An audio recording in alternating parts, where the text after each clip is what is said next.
and thank you for coming this evening to hear about Marianne North, the Victorian traveller and nature painter. As Alicia has just said, I used to work at the Royal Botanic Gardens, Kew. It was while employed there that I first encountered Miss North's paintings.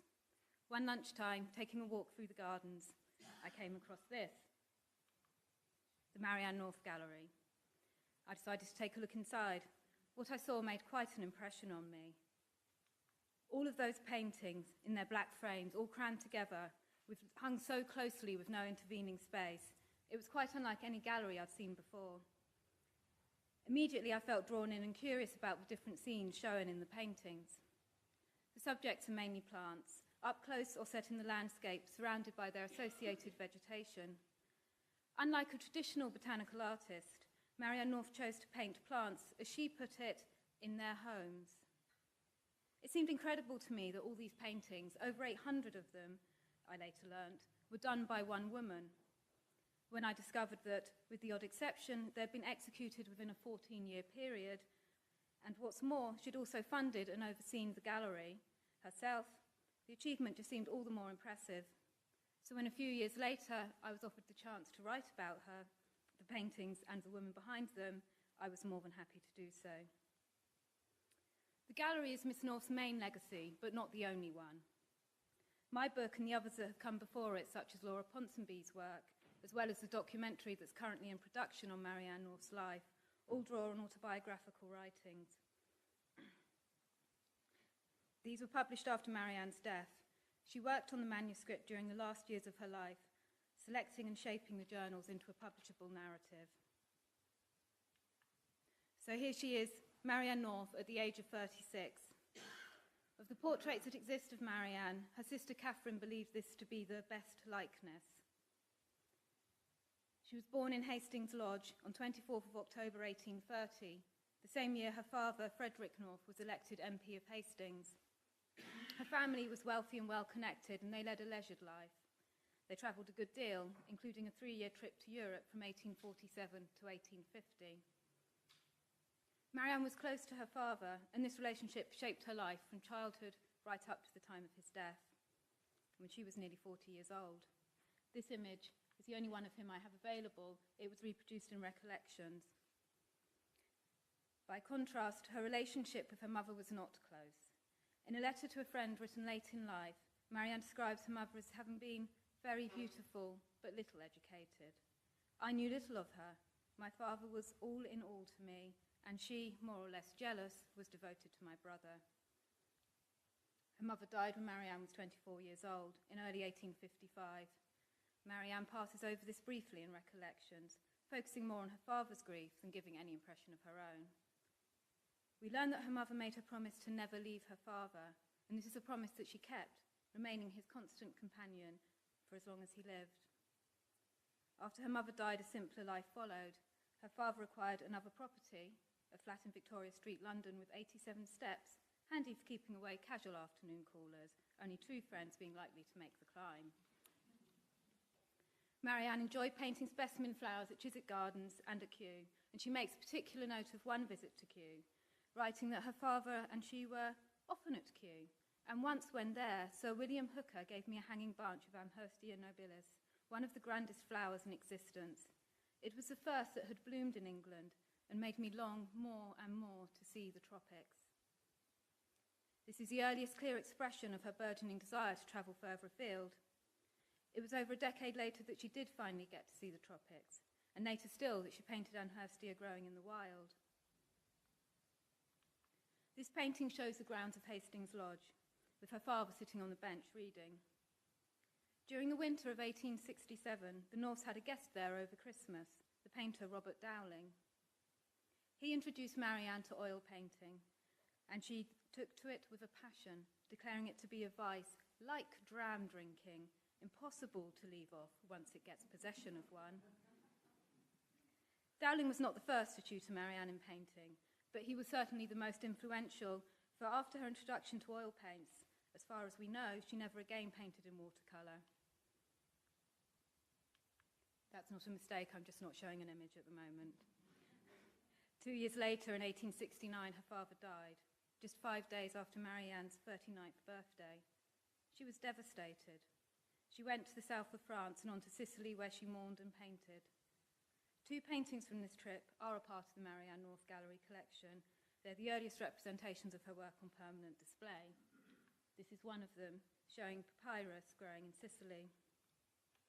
For Marianne, this time was a period of grief and searching for a new direction for her life. She writes, "On the 29th of October, 1869, my father died. For nearly 40 years, he had been my one friend and companion, and now I had to learn to live without him and to fill up my life with other interests as I best might. I wished to be alone. I could not bear to talk of him or anything else. As soon as the household in Hastings was broken up, I went straight to Menton to devote myself to painting from nature and to try and learn from the lovely world which surrounded me there how to make that work henceforth master of my life." This is exactly what she did. Painting from nature shifted from being a seriously taken hobby to becoming the centre of her existence, the thing that drove her and kept her travelling even through ill health, the thing that gave her life meaning and purpose.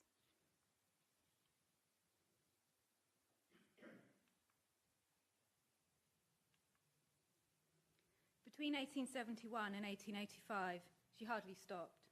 She visited, now this is quite a list, bear with me, the USA and Canada, Jamaica, Brazil, Tenerife, Japan, Singapore, Borneo, Java, Sri Lanka, India, Australia and New Zealand, South Africa, the Seychelles, and Chile. Several of these countries she visited more than once, return trips being made en route to another destination. It was thanks to her inherited wealth and her social standing that she was able to travel so widely. Letters of introduction considerably eased her path, providing her connections and places to stay wherever she wished to go. She benefited greatly from her class and the empire, but this doesn't cancel out the personal determination and fortitude needed to organise such journeys and undertake so many long sea voyages and land crossings. And while her family name and reputation assured her place in society, for Marianne, it was both a blessing and a bind. Time and again after arriving somewhere, she quickly cut loose from her lodgings at Government House or similar to rough it in a less explored region where she could paint the native vegetation in peace. She didn't travel to the other side of the world to experience more of the same conversation and dinners she could have in London. For her first trip to North America, Marianne was accompanied by an old friend, a Mrs. Skinner. Their first destination was Boston, where Marianne spent time with the Swiss geologist Louis Agassiz and his wife Elizabeth. She was with them when she saw this red cedar, an event she writes about in Recollections. "We drove to one of the many beautiful headlands on the coast. Then we walked over the cliffs to find a most curious old cedar tree, perfectly shaved at the top like an umbrella pine by the sea winds, its branches matted and twisted in the most fantastical way underneath, and clinging to the very edge of the precipice, its roots being tightly wedged into a crack without any apparent earth to nourish it." Autumn came when Marianne was still in Massachusetts. She marvelled at the colours of the trees, finding their colours to be more brilliant than those in Europe. This view shows the autumn tints of the trees in the White Mountains in neighbouring New Hampshire. She left the US in December, departing from New York to travel straight to Jamaica, where she arrived on Christmas Eve, 1871. Now travelling by herself, Marianne reports feeling entirely alone and friendless when she arrived in Kingston. But it didn't take her long to find her feet. She set herself up in an enormous ramshackle house by the old Botanic gardens. It had 20 rooms, but she lived out of just one of them. The house had spectacular views of the valley, so much so that she felt overwhelmed by the painting opportunities. This is one of several views she painted from the house. While here, she established a daily regime, getting up at daybreak and going straight outside to paint until noon. She painted in the afternoons too, but from inside as it often rained. In the evenings after sunset, she would often take an exploratory walk. Towards the end of her time in Jamaica, having travelled north and then eastwards back round the coast to Kingston again, she was often accompanied on these nighttime excursions by her friend Gertrude. She was the sister of the Attorney General. It was during one of these walks that she encountered this night-flowering lily. She writes, "In the evenings, Gertrude and I took long rides or walks around these lovely hills, and used to walk home by moonlight accompanied by the great bloodhound. On those nights I had a good sight of the beautiful night-flowering lily with its pink hedge wide open. She left Jamaica in late May 1872, having stayed there for 5 months, and she arrived back in England in mid-June. Barely 2 months later, she was off again, this time to Brazil. Her time in Brazil began in a similar fashion to that in Jamaica. She found a room near the Botanic Gardens in Rio, where she could, where she travelled daily to paint. From the window of her large and airy room, she could see part of the Bay of Rio, which was, she wrote, certainly the most lovely seascape in the world. Possibly it was from the room that she painted this view of the bay with the Sugarloaf Mountain behind. One day she met the Gordons, father and daughter, and they invited her to stay with them in their remote home, to which they were returning in a few weeks. Having rather taken to them, she said she'd come for a fortnight. Part of the journey was taken by muleback, which didn't perturb Marianne at all, because as a girl she'd been a keen rider. From her account and recollection, she was having a high time and was enraptured by the scenery. Such scenery, she writes. There were orange-flowered cassia trees and scarlet erythrinias looking like gems among the masses of rich green, exquisite peeps of the river winding below its woody banks, or rushing along great stones and rocks came upon us and were gone again with tantalizing rapidity. However, there had been exceptionally heavy rains recently, and when the party stopped overnight at a village, everyone told them to give up the journey. They saw the road was impossible to pass. Mules and even a woman had been smothered in the mud and lost their lives to it. Undaunted, the party decided to continue as planned. They travelled over a road that had disintegrated into nothing but holes and through mud in which the poor mules sunk as far as their knees. But nothing dampened Marianne North's enthusiasm. Every bit of the way, she wrote, was interesting and beautiful. I never found the dreary monotony Rio friends talked about. The further away from Rio they travelled, the worse the conditions, but the more Marianne was enthralled by the landscape. Finally, after many days, they reached the Gordons' home, where Marianne fell into what she calls a regular and very pleasant routine. With the Gordons, she travelled up the hills to the highlands. As always, she committed everything she saw to canvas, resulting in paintings such as these: a view of the Jesuit College, but it's tucked away in the background with flowering coral trees up front. They visited caves and a working gold mine, but what left by far the biggest impression on Marianne were the flowers and the butterflies. For her, these mountain areas were not merely rich and lush, but almost magical. She wrote of it being a perfect fairyland, and it was a fairyland that so captivated her that in the end, she didn't leave the Gordons until July 1873, her original stay of a fortnight having stretched to 8 months. She returned to England in September 1873 and stayed until the particularly cold winter of 1874 drove her away. Deciding to find the sun, on New Year's Day 1875, she boarded a steamer from Liverpool to Tenerife.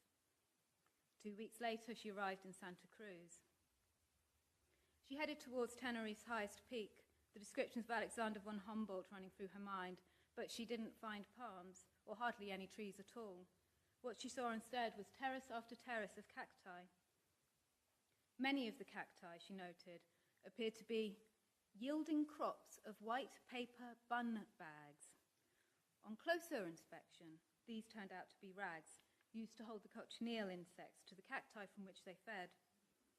This painting shows women tending to the rags, which were removed after a few days when the insect had attached itself to the plant. The dye produced by the insects was at the time Tenerife's main industry, although Marianne noted to her further despair that in places the cochineal cacti were being ripped up and tobacco crops planted instead. She writes, "When I was in Tenerife, people were beginning to say that the gas colours had taken all their trade away and had begun to root the cactus up and plant tobacco instead, but they could not regrow their fine trees. The cacti crop had done another injury to the island besides that of causing it to lose its native trees.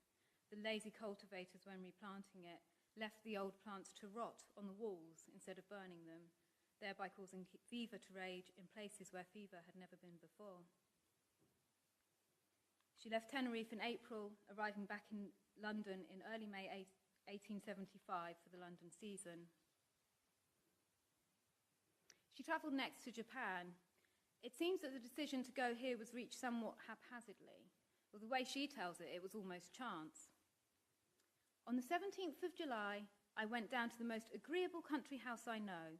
Some people I had never met before, Mr. and Mrs. S, asked me where I was going next, and I said vaguely, Japan? They said, you'd better start with us, for we're going there also on the 5th of August. To their surprise, I said I would. En route, she stopped off at California. She particularly wanted to see the redwood forests and obtained a letter of introduction to the head of an estate there. The rate of felling broke her heart. She wrote, they were gradually sawing them up for firewood, and the tree would soon be extinct. It broke one's heart to think of man, the civilizer, wasting treasures in a few years to which savages and animals had done no harm for centuries.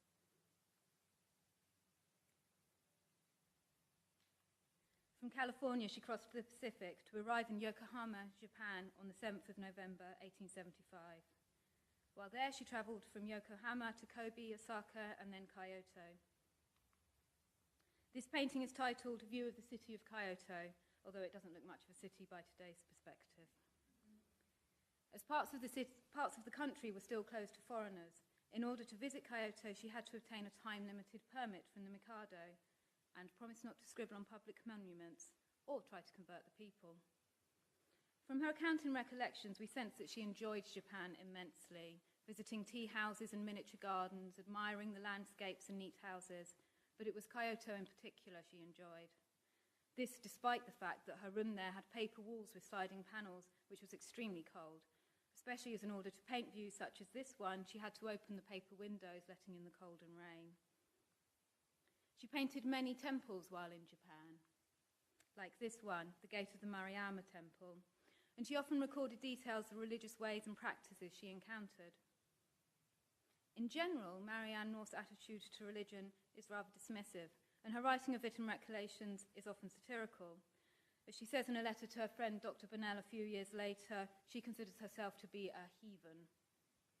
Given this general attitude, her comment that Buddhism appears to be a very reasonable religion is high praise indeed. The hill behind her room in Kyoto was covered with temples, tombs, and bells. She writes about this one in Recollections, recording that the great bell was 18 feet in height and made a fine subject, surrounded as it was by trees dressed in their autumn colours. Whenever anyone felt devout, he used to go and strike one of these bells by means of a kind of weighted battering ram fastened to the scaffold which supported the bell. Through all the dark hours of the night, these devout fits seemed to seize people, and it did not improve the sleep of others on that hill of temples. The winter cold forced Marianne away from Japan, her visit cut short after she developed rheumatic fever following her stay in Kyoto. She had hoped to stay through the winter and into the summer to visit the hills during the summer, but as she writes in Recollections, she got stiffer and stiffer, and in the end could scarcely crawl. Back in Kobe, she was treated by a doctor and nursed by friends, but the only real cure was to get away from the cold, and so she headed south to Singapore, where she arrived in mid-January 1876. Once she made it to the warmth, she began to rally, infusing in Recollections how delicious that still warm air was, with exquisite blue sky, lilac shadows, and white lights. She quickly moved from staying in a hotel to staying with friends, then moved again for a stay at Government House. In Singapore, she painted many close portraits of plants growing in their natural habitats and lamented the lack of interest many of the English in Singapore showed to their surroundings. It was here she painted Amherstia nobilis, which, as you may recall from earlier, was the plant that Sir William Hooker had once given her, inflaming her desire to see the tropics. 20 years later, she had got to paint it in its natural range. After 2 weeks at Government House, she left Singapore for Sarawak, armed with letters of introduction to Charles and Margaret Brooke, the Raj and Rani of Sarawak. Lodged with them at their palace, the Astana, Marianne marvelled at the beauty surrounding her. She wrote, "The views from the veranda and lovely gardens of the broad river, distant isolated mountains and glorious vegetation quite dazzled me with their magnificence. What was I to paint first? She painted several lovely views in Sarawak. This one shows the midnight view from the Astana. In the evening, the Rani and Marianne would often row around the lake, watching the reflections of the setting sun in the water. Every European luxury was available to her, and she soon recovered from her Japanese rheumatism, reporting the ache in the thumb that held her painting palette to be the last to heal. For once, instead of having to rely solely on Marianne's account and recollections, here we also have the impression of a hostess. For later, in 1913, the Rani published her own book, My Life in Sarawak. The Rani was 20 years younger than her husband being close to Marianne's age. She writes favourably of Marianne, telling us that Miss North's arrival in Sarawak is a great and happy landmark in my life. She continued, I loved her companionship. She it was who first made me realise the beauty, solace and delight found in trees, plants and flowers. But she was sometimes very stern.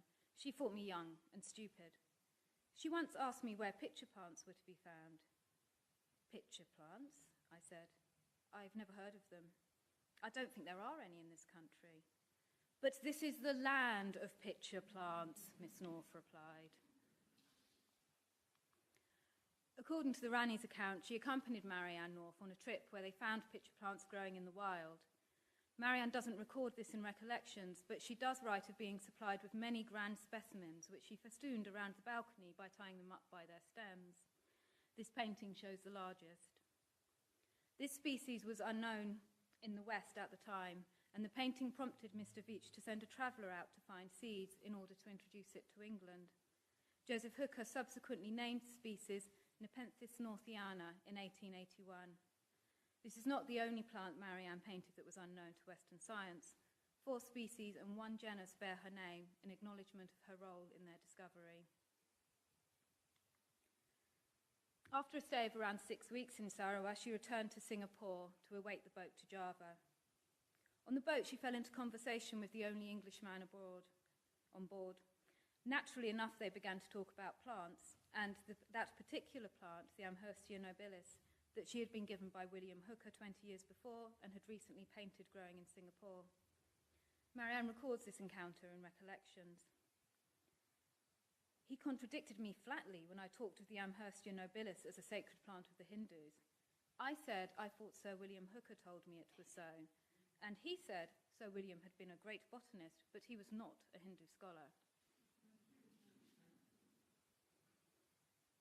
She arrived into Batavia, now Jakarta, where she found her unscheduled overnight stay most unpleasant.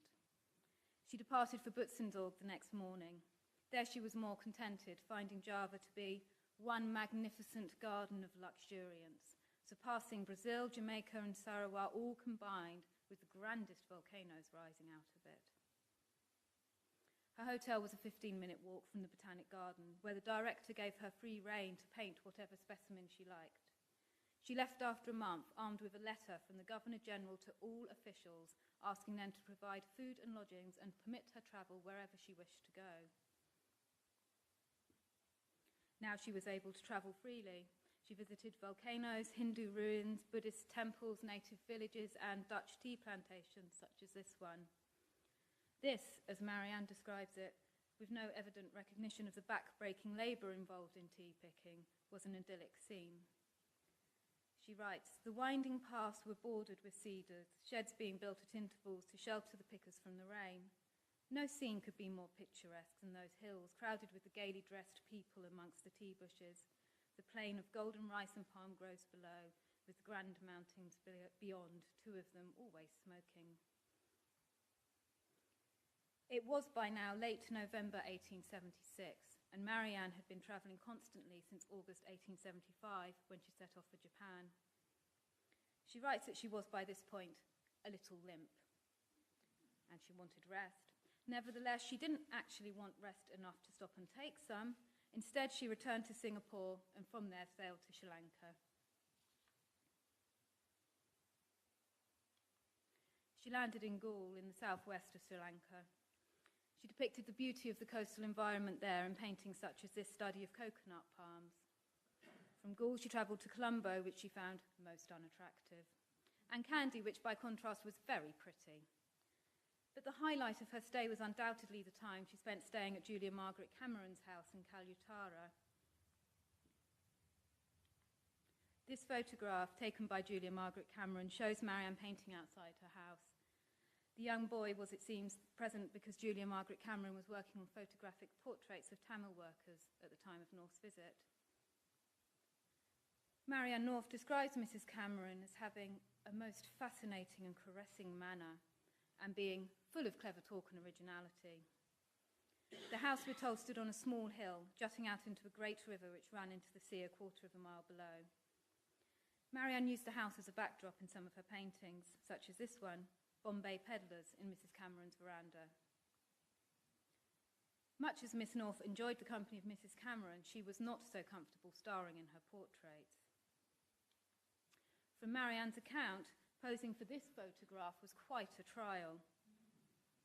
She wrote, "She dressed me up in flowing draperies of cashmere wool, let down my hair and made me stand with spiky coconut branches running into my head, the noonday sun rays dodging my eyes between the leaves, all as a slight breeze moved them. Then she told me to look perfectly natural." She left Mrs. Cameron's in late January 1877 and was back in London a month later. A 6-month interlude followed, during which an exhibition of her paintings was hosted in a Kensington museum. Much of her time was spent arranging these and writing accompanying descriptions for the catalogue. She left England again in 1877, this time destined for India. When she arrived in southern India, she arrived in Tamil Nadu, and it was famine-stricken and flooded. She reports seeing human wrecks, all skin and bone. And everyone, along with everyone else, she resorted to taking opium as a preventative against fever. Her journey to Dr. Burnell's, that Sanskrit scholar she'd met on the boat to Java, was delayed as the floods had washed the railway away in 9 places. But eventually, on Christmas Eve 1877, she reached her destination. Of Burnell, she writes that living with him was like living with a live dictionary. She thought this a delightful change. They had planned a joint project, a book on Hindu sacred plants, the text to be written by Burnell and the illustrations by North, and she worked on paintings throughout her stay with him. Sadly, the project never reached completion due to his untimely and early death in 1882. After her stay with Burnell, she embarked on a tour that took her over much of India, from the backwaters of Kerala, where she painted this lovely red water lily, up to Mumbai, on to Uttar Pradesh, where she painted the Taj Mahal, then northwards to Nainital in the foothall of the Himalayas. Her stay in India lasted over a year. The painting of the lake at Ajmer was made towards the end of her time in India. In recollection, she carefully describes her impressions of the lake. The lake, surrounded by its bare stony mountains, is beautiful, and the desert look of the northern end, combined with the clear blue haze over the water, reminded me of the Dead Sea. All the purest and faintest tints of salmon and lilac were there, and sand came down to the very edge of the water, with great thick banyan trees here and there, casting the deepest blue shadows on the ground under them. The city itself also charmed her, perhaps not so much as the lake, but enough for her to paint it and record the old town as being full of picturesque streets and bazaars. Her travels around India continued until late February 1879. She reached home a month later. Back in England, she again exhibited her paintings. It was at this point, on the 11th of August 1879 to be precise, that she wrote a letter to Joseph Hooker, setting out her idea of establishing a gallery at Kew to house the paintings at her own cost. She envisioned it as a place situated beyond the popular stretches of the garden, where tired visitors could rest and be revived by a cup of tea and a few biscuits. Hooker, for his part, quickly accepted, although he ruled out the idea of refreshments. Marianne North quickly appointed a designer, James Ferguson, to design and manage the building work. The following spring, she received an invitation to visit Charles Darwin at his home in Down, Kent, the 87 steps up to her London flat being too many for Darwin, now in his 70s, to manage. As Marianne believed him to be, quote, the greatest man living, the most truthful, as well as the most unselfish and modest, end quote. She was enormously flattered. When, during the visit, he suggested she shouldn't consider her work done until she had painted the unique vegetation of Australia, she determined to go at once. She viewed Darwin's suggestion as a royal command. And so, in April 1880, as work continued on her gallery at Kew, Marianne departed for Australia. She reached Brisbane in August. It failed to impress. She described it as a sort of overgrown village with wide empty streets full of driving dust and sand, surrounded by wretched suburbs of wooden huts scattered over steep bare hills. Sydney scarcely fared better. She included the harbour as a backdrop to this painting, but from recollections it appears she got rather sick of people asking her whether she liked the harbour. She writes, "That famous Sydney harbour. Every stranger is everywhere much bored by the question, how do you like Sydney harbour? So much so that some English naval officers at a picnic printed up over their tent, 'We do like Sydney harbour.'" But as for the city itself, Marianne North dismisses it with a curt, "I did not care for the town." The only Australian city that met her approval was Melbourne, but if the cities failed to delight, the landscape, plants and animals she encountered beyond them more than made up for it. The whole country, she wrote, was a natural flower garden, and one could wander for miles and miles among the bushes and never meet a soul. In this painting, she depicts a tree locally known as the flame tree or fire tree, with surrounded associated vegetation the catalogue lists as Banksias and grass trees. The catalogue comments that the tree's gorgeous flowers are even more brilliant than real flames, being undimmed by smoke. Several bush fires are mentioned in recollections, including one accidentally started by a member of Marianne North's party while she was making a preparatory sketch for this study of a bottle tree in Queensland. You probably can't see, but there are actually, behind the trees, flames and smoke in this painting. And the catalogue copy itself points this out, stating, "Behind, a grass fire through which the artist and her companions had to gallop." The full story is left to recollections. She writes, "Just as we had begun to settle, and I had got my sketching things ready, we were told to bundle into the carriage again, for they had accidentally set fire to the long grass in attempting to boil the kettle, and the wind was our way. In 5 minutes, the ring of flame encircled half an acre, and it was spreading fast and could not be put out. We must pass it.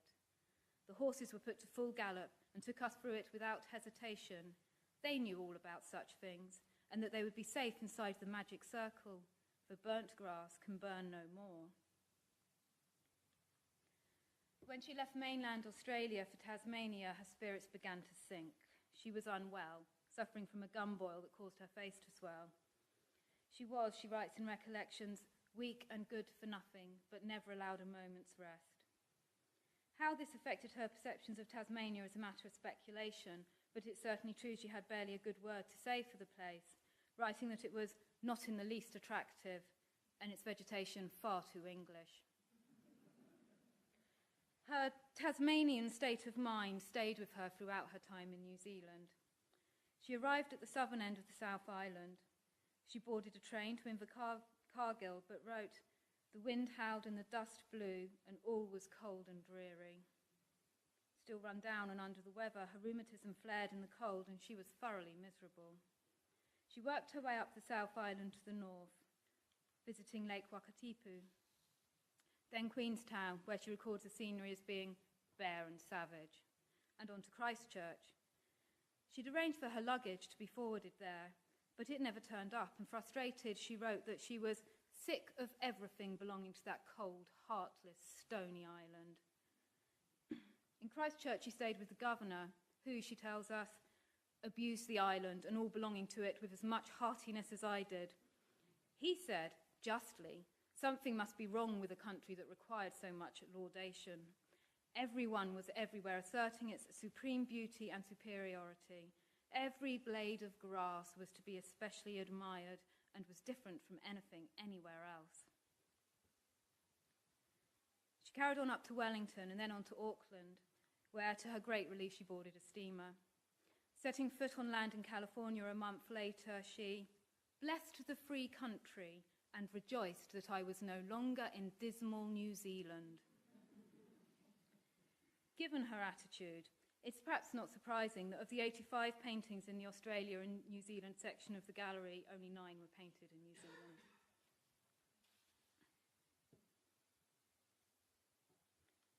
By June 1881, she was back in England.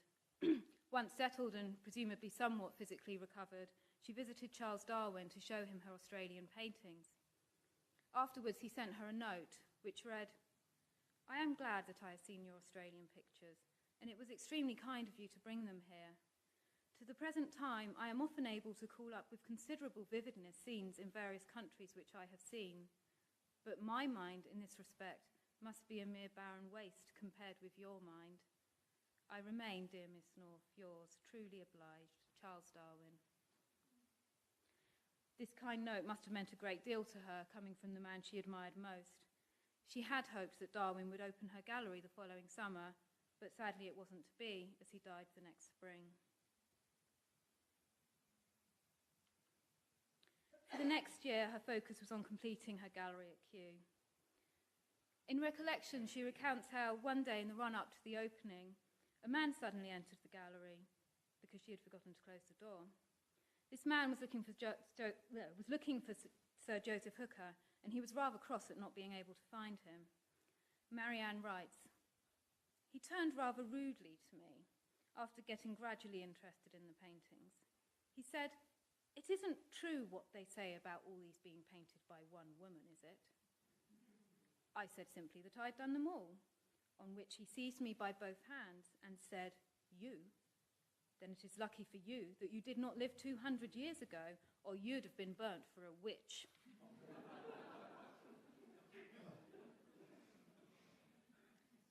The gallery opened for a private viewing in June 1882, with 627 paintings on display.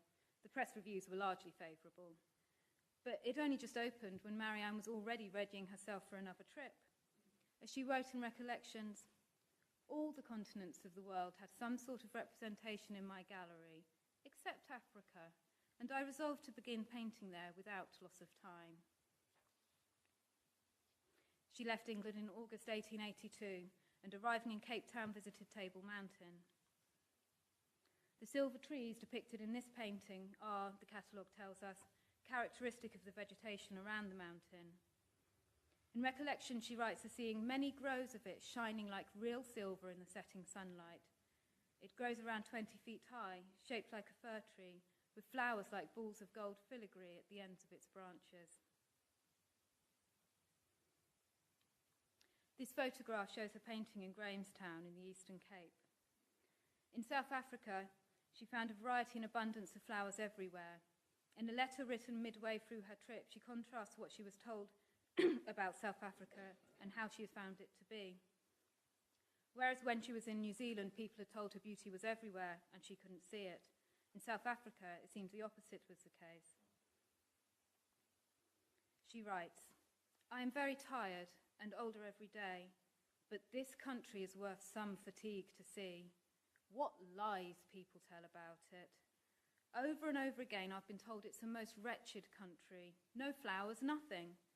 And yet I find quantities of the most beautiful things on every side." But towards the end of the trip, she became unwell again. It was the usual story. Cold weather caused her rheumatism to flare, and she became ill and homesick. She decided to turn to England for a rest and left South Africa in May 1883. Returning home in mid-June with a further 110 paintings to add to her Kew gallery. After 3 months of rest and family visit, she sailed to the Seychelles, arriving there in October. She particularly wanted to paint the coco de mer and succeeded in producing a number of paintings featuring the plant, ranging from close portraits of the nuts to views showing the entire tree.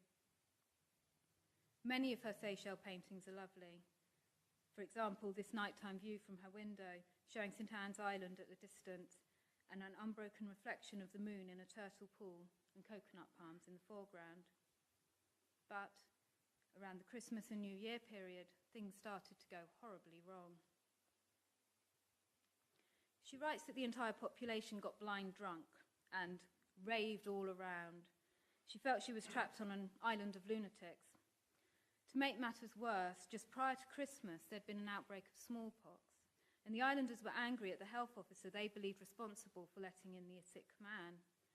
Over the course of January, there were 13 smallpox deaths. Those who, like Marianne North, now wished to leave the Seychelles found that they couldn't, not without first being quarantined on a neighbouring island. The first 10 days of the quarantine period passed without incident. Then, according to her own account in Recollections, some of the inmates took to playing tricks on me, and I thought they would rob and even murder me. God knows the truth. Doctors say my nerves broke down from insufficient food and overwork in such a climate.